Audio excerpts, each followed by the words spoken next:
የሰው ልጅ ልብና ህዋሳቱን መቆጣጠር የሚችለው አባቶቻችን ምን ይላሉ?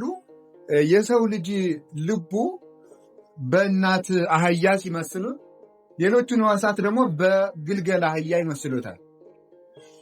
እናት አህያ ከመሃል ሜዳ ላይ ከታሰረች ግልገሉ አህያ የትኛውንም ያህል ቢሮጥ መልሶ ከእናቱ ስር ነው የሚገኘው። ነገር ግን እናቲቱ አህያ ከገደሉ ጫፍ ላይ ከታሰረች ግልገሉ በዚያው እጫወታለሁ ብሎ ገደል ይገባል። እንደዚህ ሁሉ ልብ ካልተቆጣጠሩት፣ ልብ በፍቅር ካልታሰረ ህዋሳት በኃጢአት መውደቃቸው አይቀርም እና የህይወት መውጫ ከእርሱ ነውና አጥብቀህ ከሁሉ በፊት ልብህን ጠብቅ የሚለው መጽሐፍ ለዚህ ከሁሉ ነገር በፊት ልብህን ጠብቅ። ወደ ልብህ የሚገቡትን ነገሮች ተቆጣጠር። ልብን የሚያረክሱ ነገሮች አሉ። አናቅጸ ህይወቱ ለሰብ ተብለው የሚጠሩ የሰው የህይወት ቀዳዳዎች ወይም የህይወት በሮች የሚባሉ አሉ። ሰው ህይወቱ፣ ሐሳቡ፣ አኗኗሩና የሚናገረውም ሆነ የሚሰራው ነገር የሚያስበው ነገር የሚወሰነው ወደ ልቡ በሚገቡ ነገሮች ነው። ወደ ልቡ የሚገቡ ነገሮች ደግሞ በሮች አሉ። እነዚያ በሮች ለመልካም ከተከፈቱ ሰውየው ሐሳቡም ስራው መልካም ይሆናል። ለክፋት ከተከፈቱ ደግሞ እንደዚሁ። ስለዚህ የሰው የህይወቱ በሮች አይኑ፣ ጆሮው፣ አፍንጫው፣ አፉ፣ እጁ እነዚህ የህይወት በሮች ናቸው። በአይኑ የሚያየው ነገር የሰው ልጅ እኮ አሁን ከዚህ ካሜራ በብዙ ሺህ መጠን የሰው ልጅ አይምሮ አንድን ነገር የመቅረጽ አቅም አለ። በጣም በብዙ መጠን እጥፍ ማለት ለረጅም ዘመናት ይዞ የመቆየት አቅም አለ። ያንን ደግሞ ሰው ለረጅም ዘመን አንድን ነገር ከያዘ ያንን ያደርገዋል። ትንታ የሚባል አለ። ያንን ወደ ነቃ ሐልዮ አሳድጎ ያንን ወደ ቁርጥ ሐልዮ ያሳድግና ደጋግሞ አስቦ ያንን ወስኖ ያንን ሰርቶ ስራውን እንደገና ደግሞ ደጋግሞ ያንን ለምዶ ያንን ጠባይ ያደርገዋል። ያን ጠባይ ያደረገውን ነገር ደግሞ ለመላቀቅ ይቸግረዋል። ስለዚህ ምን ማለት ነው? አንድን ነገር ጊዜ ወስዶ ትክ ብሎ ሲያዩት በህሊና ይቀረጻል። ያ የተቀረጸው ነገር ደግሞ እንድንሰራው ይገፋፋናል። ከገፋፋን በኋላ ደግሞ እንደጋግመዋለን። ከደገምነው ጠባያችን ይሆናል። የምንሰማው ነገር እንደዚሁ ነው። ስለዚህ ለማይረቡ ነገሮች አይንን፣ ጆሮን፣ እጅን፣ እግርን መስጠት አይገባም። እጅ፣ እግር፣ አይን፣ ጆሮ፣ አፍንጫ እነዚህ ልብን ለማርከስም ለመቀደስም ወሳኝ ሲሆኑ ልብ ደግሞ እነዚህ ለመቆጣጠር ደግሞ ምንድን ናቸው? አለቃቸው፣ አበጋዛቸው፣ ፍታውራሪያቸው ነው። እሱ ንጉሳቸው ነው። መጽሐፍ ሲናገር አሌ ለኪ ኦ ሀገር እንተ ንጉሥኪ ወሬዛ ይላል። አስተዳዳሪሽ፣ ገዥሽ፣ ንጉሥሽ ወጣት የሆነ ሀገር ወዮልሽ ይላል መጽሐፍ። አስተዳዳሪሽ፣ ንጉሥሽ ሕፃን የሆነሽ ሀገር ወዮልሽ ይላል። ለምን? የሚናገረውንም የሚሰራውንም አያውቅም። ወጣት ከሆነ የእሳት ባህሪው እየወጣ እየወረደበት የሚናገረውን ስለማያውቅ ሀገሪቱን ሊያጠፋት ይችላል ተብሎ ነው። ይሄ ሰም ነው። ወርቁ ግን ስለ ንጉሥ ሊነገር የተፈለገ ኃይለ ቃል አይደለም። ንጉሥ የተባለ ምንድን ነው? ልብ ነው። ንጉሥሽ ለጋ የሆነ ሀገር ወዮልሽ ማለት ልብሽ ያልበሰለ ሰውነት ወዮልሽ ማለት። በኃጢአት ትጠፊያለሽ። ልቡ ያልበሰለ ሰው ሰውነቱን በሙሉ ይዟቸው ወደ ኃጢአት ይነጉዳል እና ህሊናችንም ልብናችንም ለመቆጣጠር የምንሰማውንና የምናየውን ነገር መቆጣጠር አለብን። የረከሰ ነገር እያየን ከረከሰ ነገር መውጣት አንችልም። የረከሰ ነገር እየሰማን ከረከሰ ነገር መውጣት አንችልም። ስለዚህ የአይኖቻችን ለሰይጣን የተዘጋ ለእግዚአብሔር የተከፈተ የአይንና የጆሮ በር የኖረን እንደሆነ ያን ጊዜ ከክፉ ነገሮቻችን ፈጥነን ለመላቀቅ ይመቸናል። እንደ ንስር ለመብረር ምንችላለን ማለት አቅም የሚገኘው በዚህ ነው። ስለዚህ ራስ ከፍ ሲል ሕዋሳት ከፍ ይላሉ ያለው ምንድን ነው? ሐሳቡ ከፍ ሲል፣ አይምሮ ከፍ ሲል ምን ይሆናል? ስራውን ከፍ ይላል። እነዚህ እኮ አሁን ለምሳሌ የሌሎቹ ሀገራት እንደምታውቁት የአውሮፓ፣ የአሜሪካ፣ የሌሎችም ሀገራት የሚባሉት የእኛ ሀገር ሰው እንዳያድግ የሚያደርጉት ምንድን ነው? መጀመሪያ አይምሮአችን እንዳያስብ በማድረግ ነው። እስኪ አሁን ከዚህ ካለው ወጣት አብዛኛው የሚያስበው እዚህ ለምሳሌ ጉባኤ ቢዘጋጅና ስቴዲየም ደግሞ አንድ ዘፋኝ ቢመጣ የት ነው የምትሄዱት? እዛ ነው የምትሄዱት። ለምንድን ነው ሲባል አይምሯችን ቀላል እንዲሆንና መደሰት ብቻ የሚፈልግ እንዲሆን ሰርተውናል። ቀደው ሰፍተው ማለት በቀላሉ ደስታ ብቻ የምንፈልግ፣ ጭንቀት መስማት የማንፈልግ፣ አስጨናቂ ነገሮችን በመሸሽ ብቻ የምንኖር። እስኪ አንድ ጥያቄ ልንገራችሁ። አንድ ሰውዬ የባንክ ዕዳ አለበት። የባንክ ዕዳውን መክፈል ስላልቻለ መኖሪያ ቤትህን በቅርብ ቀን እንድታስረክብ የሚል ደብዳቤ ይደርሰዋል። ሲደርሰው ወደ ሆነ ቦታ ሄዶ ስለመጣ ዕዳው ይቀራል አይቀርም? አይቀርም። ይህንን ነገር እንደው ላለመስማት ሳምንት ሲገጠር ቤተሰብ ደርሼ ልምጣ ቢል ተመልሶ ሲመጣ የባንክ ዕዳ አለብህ የሚለው ደብዳቤ ይቆየዋል ቤቱ ማለት ነው። በመሸሽ ስራን ሰርቶ በማሸነፍ ነው እንጂ ሐሳብን በመሸሽ። ስለዚህ ምንድን ነው ኃጢአተኛነታችን እንዲነገረን ስለማንፈልግ፣ ክፉነታችን እንዲነገረን ስለማንፈልግ አሁን መስታወቱ ጥርስ ላይ የበቆሎ ፍሬ አለ ካለ በቆሎውን ማንሳት ይሻላል፣ መስታወቱን መስበር ይሻላል? ይህ እኮ ልክ ያልሆነ ሐሳብ እኮ የሚባለው በእውነቱ እንደዚህ ነው። ድንቁርና በሰው ላይ ሲሰለጥን ምንድን ነው ነውራችን ከማስተካከል ይልቅ ነውራችን የሚያሳዩንን ነገሮች ወይ እንሸሻቸዋለን ወይ እንሰብራቸዋለን።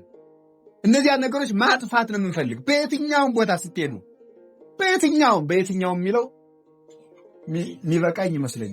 ከዚህ በኋላ አልሄድ ነው የሚናገር ድሮ ይኸውላችሁ ቤተ ክርስቲያን ሲሰራ እንዲህ ይባላል። እየሰማችሁ ነው? ሰሪ፣ ደንጓሪ፣ አነዋሪ የሚባላል። እስኪ ሰሪ በሉ፣ እሺ፣ ደንጓሪ በሉ፣ አነዋሪ። ይህ በድሮ ዘመን አርኪቴክቸር ሳይኖር ቤተክርስቲያን ሲሰራ የድሮ መሐንዲሶች ናቸው። የድሮ በድንጋይ የሚሰሩት ግሩም አናጺዎች ናቸው። ሰሪ የሚባለው ድንጋዩን የሚጠርበው እንጨቱን የሚጠርበው የሚያስተካክለው ነው። ደንጓሪ የሚባለው ደግሞ የትኛው ድንጋይ የት ቦታ መገጠም እንደሚገባው እያሰበ ነው። አይ ይችኛይቱ ትንሽ ሰያፍ ድንጋይ ስለሆነ እዚያችኛው ቀዳዳ ላይ ብትሆን ይሻላል የሚል ነው። አነዋሪ የሚባለው ደግሞ ስራዬ ተብሎ በግ እየታረደለት እየበላ ቤተክርስቲያኑ ሲሰራ ፍሬም እየቆረጠመ ይሁን ሰዎቹ የሚሰሩትን ነገር እየዞረ የሚያነውር እዚህ ቦታ ላይ ጥሩ አልገጠማችሁትም፣ ይሄኛው ድንጋይ መውጣት አለበት የሚል ነው። እና የሚገርመው አንድ ቤተክርስቲያን ሲሰራ የደንጓሪውን ያህል አነዋሪ በደንብ ይፈልጋል። የት ሀገር ያለው አነዋሪ ነው ጥሩ አድርጎ የሚያነውር ተብሎ ማለት ነው። ያ ተከፍሎት መጥቶ ሲያነውር ሰንብቶ ቤተክርስቲያኑ አሰምሮ እንዲሰራ ያደርገዋል። አነዋሪ ማለት ነውራችን ነግሮ እንዲስተካከል የሚያደርግ ነው። አሁን ምንድን ነው ደካማ ሰው ትችትን መፍራት ነው የሚወደው። ትችት ይሸሻል፣ ትችትን ይፈራል። ስለዚህ እንዳንተች ብቻ እየፈራን አሁን እናንተም በአቅማችሁ ትችት አትወዱም፣ ነውራችሁ እንዲነገራችሁ አትፈልጉ። ቅዱስ ናችሁ እንድትባሉ የምትፈልጉት ቅዱስ ደግሞ አይደላችሁም። እንዴት ይደረግ? አሁን አንድ ሰው ምሳ አልበላም እና ምሳ ሳይበላ ምሳ በልተሃል። ይህ ሰውዬ አሁን በልቶ አሁን ቀኑ ሙሉ ምሳ በልተሃል እያልን ስለነገር ነው የበላ መሆን ይችላል? አይችልም። መብላት ብቻ ነው ሰውዬው ሊያርቀው የሚችለው። ስለዚህ ነውር ከነውር በመሸሻችን ለጊዜው እየሸነገል ነፍሳችንን ተመልከቱ። አንድ ቅዱስ ያየውን ራእይ ልንገራችሁ። ምን ይላል መሰላችሁ? አንድ ሰውዬ ዛፍ ላይ አለ። አንድ ሰውዬ ዛፍ ላይ ሆኖ ከዛፉ ላይ በጣም ማር የሚል የሚጣፍጥ የማር ጠብታ የሚመስል ጠብ ይላል። እየዘገየ ነው ጠብ የሚለው እና ያ ደግሞ ለምላሱ ደስ ያሰኘዋል። እና እሱ ያችን ጠብቆ አፉን ከፍቶ ጠብ ስትል መላስ ኋላ የሚደንቀው ግን ከግራ በኩል መሳሪያ ይዞ ሊገለው የሚጠብቀው ሰውዬ ነው። እንዲህ አድርጎ ደግሮ የሚያየው ማለት። ከታች ደግሞ የተቆፈረ ጉድጓድና ዘንዶ አፉን ከፍቶ ደግሞ ይጠብቀዋል። የሚያስደንቀው ደግሞ ሁለት አይጦች ዛፉን በግራና በቀኝ እየከረከሩት ነው ሊቆርጡት። ሰውየው ግን ምን እያደረገ ነው? ያችን ጠብታ እየላሰ ነው። እታች ያለውን ነገር በሙሉ ረስቶታል። የሚወጣውን ዘንዶ፣ የሚተኮስበትን መሳሪያ፣ እንደገና ደግሞ ዛፉ እየተከረከረ ሊበጠስ ጥቂት እንደቀረ ሁሉ ረስቶታል። ይሄ መላውን ክርስቲያን መላውን የሰው ልጅ የሚወክል ነው። የማር ወለላ የሚባለው ለጊዜው የሚያታልለን ዘፈኑ፣ ጨዋታው፣ ድራማው፣ ፊልሙ እንደዚህ ያለው ነገር በሙሉ ለጊዜው ሰውነታችንን ሸንግለን አስደስተን ጊዜ የምንፈጅበት አይምሯችንን የምናደነዝዝበት ማለት ነው። እሱ ነው። በዚያ እየተሸነገል ያችን ጣዕም እያጣጣም በቃ እኔ እንዲህ አይነት ነገር አሁን ሀገር ልጠፋ ነው ምናምን ሊል ነው፣ እንደዚህ ያለ ችግር እየመጣ ነው፣ ጦርነት መጥቷል፣ እንደዚህ ያለ ነገር አትንገሩኝ፣ ተውኝ፣ ሰልችቶኛል ማለት ምን ይሻላል ታዲያ? ዘፈን ቀለል ቀለል ያለ ነገር ንገሩኝ ብላችሁ። እሺ ነገሩ ግን እየተደረገ ነው። እዚያ ግን የሚተኩስ ሰው እየጠበቀው ነው። ያ የሚተኩስ ሰው ማን ይባላል? ሞት ይባላል። ሞት ይባላል። ዘንዶ ደግሞ ማን ይባላል? ዲያብሎስ ይባላል። እንጨቱ የተባለ ደግሞ እድሜያችን ነው። በሁለት በኩል የሚቆርጡት አይጦች ደግሞ ማናቸው? ቀንና ሌሊት ይባላል። እነዚህ አንድ ቀን ስናድር ዛሬ ስትውል ማታ ስታድር አይጥ ነው። ይሄ እድሜ እየተቆረቆረ ነው፣ እየተከረከረ ማለት ወይ ማክሰኞ ወይ ረቡዕ ብጥስ ይላል። ከዚያ በኋላ ምን ይሆናል? መጨረሻ ላይ ሞት ይጠብቀናል ማለት ነው። በቀላሉ መታለልን ከመታለል እንዲያውም አንድ ቅዱስ እንጦንስ የሚናገረው የሰው ልጅ ከእንስሳት የሚበልጠው የማይታለል የሆነ እንደሆነ ነው ይላል። የሰው ልጅ ከመታለል ከወጣ ምን ይሆናል? እሱ ሰው ነው ማለት ነው። መታለልን መለየት ካልቻለና ካላሸነፈ ግን ከእንስሳት ብልጫ የለውም። ማስተዋል የሌላት ነፍስ እሷ እንስሳ ናት ነው የሚለው። ኢማዋቲነቱ ገብቶት ለሕያውነቱ የማይሰራ ሰውነት እሱ የሞተ ነው። እና የሁሉ የሚኖረን የሐሳብ ቅድስና ሲኖረን ነው። ማሰብ ስንጀምር ማሰብ በጣም በጣም በጣም ግሩም ነገር ነው። ሰዎች አስበው ያጠፋሉ። ቢያንስ እኛ አስበን መዳን አለብን። እንዴት በይውላችሁ እንዴት መቀደስ እንዳለብን እንዴት መልካም ሥራ መስራት እንዳለብን ማሰብ ባንችል እንኳን እንዴት ሮጠን ማምለጥ እንዳለብን ግን ማሰብ አለብን። አሁን የመዳን ነገር ነው። በዚህ ዘመን ማምለጥ ነው። ከዚህ ክፉ ዘመን ማምለጥ። ዘመኑን ያከፋ ነው እኛ ነን እንጂ ክርስቶስ የተወለደበት የተባረከ ዘመን ነው። ስለዚህ ተመልከቱ። ጥንቸል ታውቃላችሁ? ጥንቸልና ውሻ፣ ጥንቸሊቱ እየሮጠች ውሻው እየተከተለ ሄድ። አንድ ቀን ጥንቸሊቱ አሸነፈች። አሁን ጥንቸል ውሻን በሩጫ እንደማታሸንፍ ይታወቃል። አንድ ቀን ግን ረታችውና አመለጠች። እና እንደው ለምንድን ነው ዛሬ ያመለጥሽው ስትባል ምን ብላ መለሰች መሰላችሁ? የዛሬው ሩጫ ለመትረፍ ስለሆነ ነው አለ። ለመትረፍ ስለሆነ ዛሬ ሙሉ አቅሟን ተጠቅሜያለሁ።